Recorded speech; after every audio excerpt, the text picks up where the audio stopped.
Yun na, sir. Naghihingalo ha, sabi mo. Naghihingalo sir ha. Para makita yung details. Ay, detail sa mukha. May ano ba yan? May tawag dito?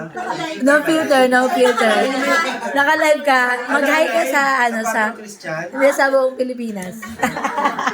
Grabe naman yung puno. Missing connection mo. So yung po, ako po'y talagang sobrang nagpapasalamat na kung ano man ang meron ako ngayon. There are some people who keep on asking me, until when yung pag-stay mo sa CCS, I don't know the answer. Kasi ang tanging taas lang ang nakakaalam niya.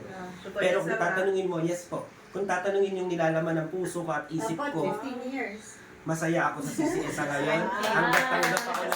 Hanggat tanggap ako ng school, ay mananatili ako. Mag-ingat ka sir ha. Hindi naman natin masasabi, di ba, yung mga mangyayari tomorrow. Hindi natin masasabi yan. Pero syempre, talagang sobra ako nagtitiwala talaga sa itaas.